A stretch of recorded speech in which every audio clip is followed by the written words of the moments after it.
What's up, guys? Welcome back to the Pop Shop. So what we're doing today is we are swapping this transmission into Philip's car. He has the SC400. It has the 1UZ FE. They also have the 300 models, which have the 2J, but I make adapter kits for both of them. The Pop Shop. You can go ahead and search us up. We do things for UZ, do things for JZs. But this is particularly surrounding the install of the JK or the CD09 transmission into those chassis, whether it's a 240SX chassis, whether it's a Lexus, whether it's a IS, a GS, a SC, or an LS. You can be able to put this into any one of those chassis. You just have to do a little bit of massaging and modify the transmission just a slight bit to be able to make it work. However, you do not need to chop the bell housing. So that is what I sell. We sell the non-cut bell housing option. So I'm explaining to you how to get this thing installed. First things that you need to do is take off this big ass shifter back here. So this shifter is too far back. It's gonna be into like your center console. If you use this transmission, don't recommend it. You take a punch and you hit this out right over here, and you hit it with a hammer, take out the pins, and then unbolt the 4 bolts. I already started doing it. So you're gonna take this bracket off. For what we use as far as the shifter, we use the Serial 9 shifter. The Serial 9 shifter allows you to be able to position the shifter rod wherever you want to. If you use something like a GK Tech, or if you use something like a Collins or something, it's in a fixed location. You can't really fuck with it, and it doesn't put it in the best location for those particular specific chassis. What I would recommend personally is either doing the Serial 9. That's the only one that I sell. And then also the Siki just came out with one, and it looks promising. So I'll give you some reviews on that once I get it. But I've only done the Serial 9, so I say stick with that one. This electronic little square right here is like for rev matching. We don't use that shit. That's only like come off like the Nismos and shit, so you don't have to worry about that. That lets you know that it's a JK. Also, it's an internal slave and not an external slave. So as for the next thing, as far as like these harnesses and brackets and stuff, you don't need any of this stuff, so you can be able to take this off.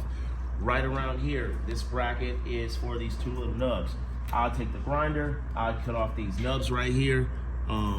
Those are not needed, and taking these off along with that one would allow you to be able to narrow down the size and to be able to fit inside the tunnel a lot easier. Right here in this area, I like to be able to shave this flat on this side. A lot of people forget that this portion is a wide portion. So inside the Lexus chassis, the SC400, the LS400, they have 2 like welded in studs that's on the tunnel. So you would have to remove those, as well as like the little brackets and stuff.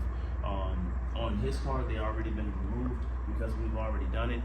That transmission lost reverse gear, and it was grinding. It's a used transmission. All these are used transmissions, unless you want to pay $2,800 for a brand new one. So you're going to be buying used ones and hope for the best. Right in this area, I would recommend shaving down for like the top area. I recommend shaving that down, making it smooth with like a flappy disc. Get as close as you can. Let's see.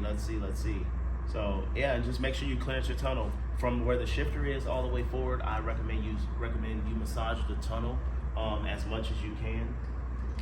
That will definitely help. You don't have to hammer it out too crazy. Just massage it, and it'll definitely go in. But make sure you do this portion so that you can be able to tuck it up. Now on the front side, up here, a lot of people forget this specifically for the CDs.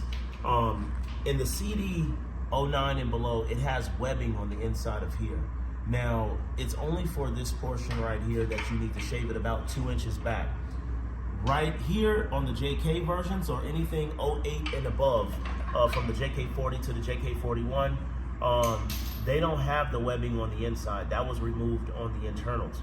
But for the external CD09 and below, it does have the webbing. So just make sure, all of you that have the UZ, you have to be able to notch this back maybe like 2 inches so that the starter can engage. There's plenty of people that hit me up after saying, hey, they have that issue to where the starter just seems like it's spinning, but it's not grabbing. Well, that's your reason.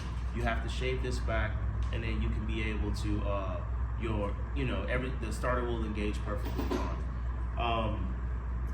That is pretty much everything you need to do transmission-wise to be able to install it inside, or just do the small little modification to be able to install it in one of those chassis.